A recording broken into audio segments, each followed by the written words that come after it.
Hello मेरे प्यारे बच्चों, कैसे हैं आप लोग? A very hearty welcome to this mind blowing platform Physics Wallah. My name is Nupur Sharma. बच्चों, आज हम लोग करने वाले हैं कॉम्प्रिहेंशन पैसेज। आज की क्लास में हम लोग फ्री के नंबर जो है वो लेना सीखने वाले हैं। अब भाई, फ्री की चीजें किसे नहीं पसंद होती? सभी को पसंद होती हैं। ये जो है ना, ये है हमारा सेक्शन ए, जो कि हमारा फेवरेट सेक्शन होता है। क्यों? क्योंकि इसमें जो है ना सब कुछ दिया हुआ होता है। ठीक है, बहुत सिंपल होता है as compare to section B और सेक्शन सी। तो हम इसे कैसे करें, एरर फ्री कैसे करें, ये हमें आज की क्लास में समझना है। लेकिन बच्चों, एक लूप होल है, एक छोटी सी प्रॉब्लम आ चुकी है। पहले क्या होता था? ठीक है, पहले क्या होता था, हम लोग कॉम्प्रिहेंशन पैसेज को पढ़ते थे और एज इट इज आंसर को लिख देते थे। लेकिन नहीं, अब सीबीएसई ने एक गाइडलाइन जारी की है। सीबीएसई की इस गाइडलाइन के अकॉर्डिंग आप एग्जैक्ट आंसर नहीं लिख सकते हो। अगर आपने एग्जैक्ट आंसर जो है वो लिख दिया तो आपको नंबर नहीं मिलेंगे। ठीक है बच्चों, आप एग्जैक्ट नहीं लिखोगे, आपको क्या करना है, आपको हिंट लेना है, पैराग्राफ में से हिंट लेना है और उस हिंट का यूज करके आपको आंसर लिखना है। अभी आपको कैसे करना है ये मैं आपको समझाऊंगी। ठीक है, कैसे हमें इसको वाकई में बनाना है फ्री के मार्क्स, हमें 20 मार्क्स जो है वो पक्के कर ही लेने हैं, वो हम लोग चलो सीखते हैं। ठीक है, तो ये देखिए यहां पर है कुछ टिप्स एंड ट्रिक्स। ठीक है, कौन कौन से टिप्स एंड ट्रिक्स आपको फॉलो करने हैं, ध्यान रखिए। पहला है do not read the passage first. सबसे पहला क्या ट्रिक है बच्चों, कॉम्प्रिहेंशन पैसेज देखा आपने, उसके ऊपर क्या लिखा होता है? क्या लिखा होता है? Read the passage carefully and answer the question that follows. ये लिखा होता है ना। ठीक है, कि पैराग्राफ को जरा केयरफुली पढ़ो और फिर उसके बेस्ड जो क्वेश्चंस पूछे गए हैं वो आपने सॉल्व करने हैं। नहीं, ये बात नहीं करनी है। पहले आपको पैसेज को नहीं पढ़ना है। क्या रीजन है उसके पीछे? आप पैसेज को इसलिए नहीं पढ़ेंगे क्योंकि हो सकता है कि पैसेज थोड़ा सा मुश्किल हो। ठीक है, कई बार क्या है भाई, कोई साइंटिफिक पैसेज दे देते हैं, कोई ऐसा दे देते हैं, कहीं से कोई एक्सट्रैक्ट उठाकर दे देते हैं। अलग अलग तरीके के पैसेजेस होते हैं ना, कुछ डिस्क्रिप्टिव होते हैं, कुछ फैक्चुअल होते हैं, कुछ साइंटिफिक होते हैं, और कई बार वो हमारे सिर के ऊपर से चले जाते हैं, हमें समझ में ही नहीं आता, काफी मतलब डिफिकल्ट वर्ड्स लिखे होते हैं उसमें। तो हमें क्या करना है, हमें पैसेज को पढ़ना ही नहीं है। पैसेज को नहीं पढ़ेंगे तो थोड़ी शांति हो जाएगी, नहीं तो हम अंडर कॉन्फिडेंट हो जाएंगे अगर पैराग्राफ को पढ़ लेंगे। तो बिल्कुल पैराग्राफ को नहीं पढ़ना है। क्या पढ़ना है? Read the questions carefully and go back to the passage to find the hints. आपने क्या करना है, आपने क्वेश्चंस को पढ़ना है। ठीक है, जैसे कि आपने पहला क्वेश्चन पढ़ा। ठीक है, पहला क्वेश्चन जो है आपने पढ़ा, अब पहले क्वेश्चन का जो है ना आंसर जरूर पहले या सेकंड, मतलब पहले या दूसरे पैराग्राफ में होगा, फर्स्ट या सेकंड पैराग्राफ में ही आपको मिल जाएगा। ठीक है, क्यों? क्योंकि the hints are generally in a logical sequence. Hint जो है वो एक लॉजिकल सीक्वेंस में ही होते हैं, यानी पहले का आंसर आपको पहले दूसरे पैराग्राफ में मिल जाएगा, दूसरे का हो सकता है कि आपको दूसरे तीसरे में मिले, तीसरे का तीसरे चौथे में, और ऐसे करके लॉजिकल सीक्वेंस में ही आपको क्वेश्चंस पूछने होते हैं। ठीक है, तो आपने क्वेश्चन को पढ़ना है, आपने देखना अच्छा यार मुझे ये वाली चीज ढूंढनी है। फॉर एग्जाम्पल, आपका पावर फूड्स के ऊपर एक पैराग्राफ दिया हुआ है, मैंने आपको एक एग्जाम्पल दे दिया, पावर फूड्स के ऊपर आपका पैराग्राफ है और उसमें आपको एक वर्ड मेंशन किया हुआ है। फॉर एग्जाम्पल, उसमें बोला हुआ है चिकपीज एंड अनियंस। चिकपीज एंड अनियंस से रिलेटेड आपको कोई क्वेश्चन पूछा गया है। आपने क्या करना है, आपने पैराग्राफ में देखना है चिकपीज and onion, चिकपीज and onion, चिकपीज and onion, आपने वो वर्ड ढूंढना है। ठीक है, क्या पर्टिकुलर क्वेश्चन मुझसे पूछा है, आप जो है उसे ढूंढ लो कौन से पैराग्राफ में है, फिर आप उसे आंसर करो।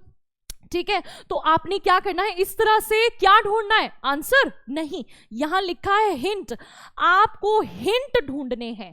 पहले हम बोलते थे कि आंसर ढूंढते हैं हम पैसेज से, लेकिन अब हम लोग बच्चों आंसर नहीं, हम लोग हिंट ढूंढेंगे, क्योंकि हम उसे एज इट इज बस कॉपी नहीं कर देंगे। ठीक है, कि बस बस जो लिखा हुआ है बिल्कुल वैसे ही लिख दो, मार्क्स नहीं मिलेंगे बच्चों। ठीक है, द हिंट्स आर जनरली, ये मैंने बता दिया, focus only on relevant details. Focus करना है आपको सिर्फ रेलिवेंट डिटेल्स पर। ठीक है, जो जरूरी डिटेल्स होंगी सिर्फ उसके ऊपर फोकस करना है। आपको पैराग्राफ की स्किमिंग करनी है। एक होती है रीडिंग, रीडिंग का मतलब हो गया कि भाई अच्छे तरीके से एक एक शब्द का मतलब समझते हुए, नहीं, आपको उसकी स्किमिंग करनी है। स्किमिंग का मतलब कि बस थोड़ा थोड़ा जो है आपको उसको रीड करना है, एक तरह से आइडिया लेना है आपको। ठीक है, जिस्ट लेना है, अंदाजा लगाना है। Make sure that you understand the gist of the passage and do not get struck on particular words. आपको सिर्फ जिस्ट समझते हो क्या होता है? जिस्ट का मतलब होता है अनुमान, आइडिया, एक छोटा सा अंदाजा आपने लगा लिया कि किसके बारे में है पैराग्राफ। ठीक है, पैराग्राफ को मुझे लगता है आपको 2-3 बार तो पढ़ना ही पड़ेगा कुछ पैसेजेस को। ठीक है, जब आप क्वेश्चन ढूंढोगे तो आपको एक जनरल सा आइडिया हो जाएगा कि अच्छा ये इसके बारे में है। ठीक है, आपने ऐसे ऐसे ऐसे एक बार नजर दौड़ा ली कि ठीक है अच्छा ये साइंटिफिक पैराग्राफ है, या फिर ये हो सकता है डॉक्टर राधा कृष्ण के ऊपर है। ठीक है, कई बार किसी जो है हिस्टोरिकल फिगर के बारे में आ जाता है, कई बार हो सकता है नेल्सन मंडेला से रिलेटेड जो है पैराग्राफ हो, APJ अब्दुल कलाम से रिलेटेड हो। ठीक है, उनकी बायोग्राफी से कोई जो है वो पेज उठा लिया गया है। तो इस तरह के पैराग्राफ्स अगर आपको दिए हुए तो एक आइडिया आपको लग गया। पर्टिकुलर वर्ड्स पे आपको स्ट्रक नहीं होना। कई ऐसे बच्चे होते हैं जिन्हें समझ में नहीं आता कि इस शब्द का क्या मतलब है, तो शब्द पर आप अटकेंगे ही क्यों? बिल्कुल मत अटको, किसी भी शब्द पर मत अटको। अगर आपको मीनिंग नहीं समझ में आ रहा, जस्ट लेट इट बी, उसको जो है आप छोड़ दो। ठीक है, और आगे बढ़िए। Try to write the answers in your own words. अब आई बात कि आंसर्स को अपनी खुद की भाषा में लिखना है। अब आप मुझसे कहोगे कि मैम कई बार तो डेफिनेशन ही पूछी होती है और डेफिनेशन लिखी हुई, अब डेफिनेशन को अपनी भाषा में हम लोग कैसे लिखेंगे? ऐसे लिखेंगे, मैं बताती हूं आपको। पैराग्राफ में लिखा होता है you do this, you should do this, you, जैसे कि डिस्क्रिप्टिव पैराग्राफ है, आपको कोई या फिर इंस्ट्रक्शंस दिए हुए हैं पैराग्राफ में, तो यू लिखा होगा। आप क्या यू यूज करेंगे? नहीं, आप उसे सेकेंड पर्सन से बदलेंगे फर्स्ट पर्सन में। वी शुड डू दिस, अगर पैराग्राफ में लिखा है यू शुड डू दिस, तो अब यू को बना देंगे वी। पहले आपको सेकेंड पर्सन को फर्स्ट पर्सन में बदलना है। इस तरह से आप आंसर को लिख सकते हैं। अगर क्वेश्चन में पूछा है व्हाट इज पावर फूड्स, मैंने आपको बताया ना पावर फूड्स का आपको दिया हुआ है, व्हाट आर पावर फूड्स। अब आपको डेफिनेशन लिखी हो power foods are this this this. ठीक है, लाइन लिखी हुई है, तो आप कहोगे कि मैम अब क्या करें, डेफिनेशन ही तो लिखी है, डेफिनेशन को पैसे तो लिखेंगे power foods are this this this, तो हम इसको एग्जैक्टली कैसे ना कॉपी करें? तो उसका क्या आंसर है, उसका क्या तरीका है? उसका तरीका ये है कि आप ये ना लिखे आर कॉल्ड, आप लिखे पावर फूड्स आर। उसमें लिखा हुआ है ना पावर फूड्स आर, आप पहले डेफिनेशन को लिखो, the foods that help us in this this this this this are called power foods. आपने पावर फूड्स आर की बजाय एंड में लिख दिया आर कॉल्ड पावर फूड्स। जरा सी हेर फदल, जरा सा आपको हेर फेर करना है, जरा सा आपको जो है वो बदलना है। हमें एज इट इज लिखने के लिए इसलिए नहीं बोलते क्योंकि बच्चे सेकंड पर्सन से भी फर्स्ट पर्सन को चेंज नहीं करते। अगर उसमें यू लिखा हो तो बच्चे भी यू ही लिख देते हैं। ठीक है, अगर आपको पास्ट टेंस में क्वेश्चन पूछा हुआ है तो आपको आंसर किस में देना है? पास्ट टेंस में। हो सकता है कि पैराग्राफ में प्रेजेंट टेंस में दिया गया हो। जी हाँ, सबसे बड़ी इंपॉर्टेंट बात, आपको क्वेश्चन आंसर्स लिखते वक्त, क्वेश्चन का आंसर लिखते वक्त ये चीज ध्यान रखनी है कि कौन से टेंस में क्वेश्चन पूछा गया है। जी हाँ बच्चों, कौन से टेंस में पूछा गया है? पास्ट में पूछा गया है तो पास्ट में लिखो, प्रेजेंट में पूछा है तो प्रेजेंट में लिखो। ठीक है, ये बहुत बड़ी गलती कर देते हैं हम लोग। क्वेश्चन पूछा है इज में और आपने आंसर लिख दिया वॉज में कि पैराग्राफ में ऐसा लिखा हुआ है। वही तो दिमाग लगाना है आपको, तभी तो बोलते हैं कि कॉपी नहीं करना चाहिए। भाई नकलची बंदर जो है वो बनना भी है तो उसके लिए भी अकल चाहिए। कहते हैं ना, नकल के लिए भी अकल चाहिए, और ये अकल जो है वो आपकी थोड़ी सी चेक होती है, तो वही बच्चों आपको यूज करनी है। It's very simple, very simple. जरा से जो है वो चेंजेस है, थोड़े से चेंजेस मैंने आपको बताए हैं। बस ये बोला है कि पैराग्राफ मत पढ़ो, आंसर जो है वो ढूंढो, आंसर नहीं सॉरी हिंट जो है वो पैराग्राफ में ढूंढो। अब to find answers to the vocabulary based questions like synonyms, antonyms, etc., replace the word with the meaning. If you find that it is the same in the meaning, the answer is correct. अब यहाँ क्या पूछा हुआ है आपको आप मुझे कह रहे हो कि ठीक है मैम आपने कहा कि पैराग्राफ नहीं पढ़ना, पैराग्राफ के पर्टिकुलर वर्ड्स पे स्ट्रक नहीं होना, लेकिन कई बार antonym, antonym, synonym, word meanings, भाई ये भी तो पूछे जाते हैं। वोकैबुलरी बेस्ड क्वेश्चंस आते हैं ना, नीचे आपको दे देते हैं what is the antonym of this passage. ठीक है, find the word from the passage that means the same. ठीक है, ये आपको एक वर्ड दिया हुआ है, बोलो कि जिसको आपको पैराग्राफ में ढूंढना है, जिसका मीनिंग बिल्कुल सेम है, ठीक है, या फिर जिसका मीनिंग ऑपोजिट है। तो हम क्या करेंगे ऐसे में? हमें तो पैराग्राफ में मीनिंग ही नहीं समझ में आया, वर्ड्स ये तो बड़े मुश्किल थे, ठीक है, हमने तो कभी सुने ही नहीं, क्या करें हम इसका आपको क्या करना है? आपको क्या करना है? If you find that it is the same in the meaning, आपको रिप्लेस करना है। अगर आपको थोड़ा सा कई बार हमें पढ़ते पढ़ते थोड़ा सा अंदाजा तो हो जाता है, आपको क्या करना है? अंदाजा लेना है, इन्फर करना है। आपने ना लाइन को पढ़ा, जो भी आपको वर्ड फाइंड आउट करना है, आप देखो कि यार मुझे ना ये थोड़ा सा मिलता जुलता लग रहा है, ये शब्द मैंने कभी सुना नहीं, ये शब्द थोड़ा सा अलग है, इसका ये मीनिंग हो सकता है। आपके मन में कहीं ना कहीं आपका सबकॉन्शियस माइंड आपको कह रहा है कि इसका मीनिंग ये हो सकता है, वहां आप उस वर्ड को जो आपको दिया हुआ है उसको प्लेस करके देखो, उससे रिप्लेस करके देखो। अगर आपको लगता है कि वही मीनिंग बन रहा है तो आप उसे चूज कर लो। समझ में आया? जो आपको वर्ड लग रहा है थोड़ा सा भी मिलता जुलता लग रहा है, उसे उस शब्द से उठा के रिप्लेस करो। क्या वो उसकी जगह वहां पर ले पा रहा है? अगर ले पा रहा है तो बहुत बढ़िया, इसका मतलब कि वही उसका मीनिंग है।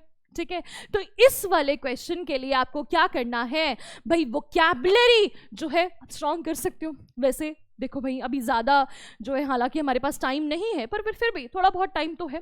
ठीक है, इतना टाइम है कि हम लोग प्रैक्टिस कर सकते हैं। प्रैक्टिस कैसे करनी है आपको, प्रैक्टिस का भी मैं आपको बताऊंगी। उससे पहले क्या लिखा है, last but not the least, infer the paragraph instead of understanding the word to word meaning. सबसे लास्ट बात जो बहुत जरूरी है वो आपको क्या देखनी है कि आपको पैराग्राफ को इन्फर करना है, अंदाजा लगाना है, एक एक शब्द का मतलब नहीं समझना। ये बात मैं आपको पहले भी बोल चुकी हूं, लेकिन फिर से मैंने आपको बोली है, inference is very important. Sometimes people think that understanding is important, understanding the passage is important. लोगों को लगता है कि पैराग्राफ को समझना जरूरी है, पैराग्राफ को समझोगे तभी आंसर लिख पाओगे।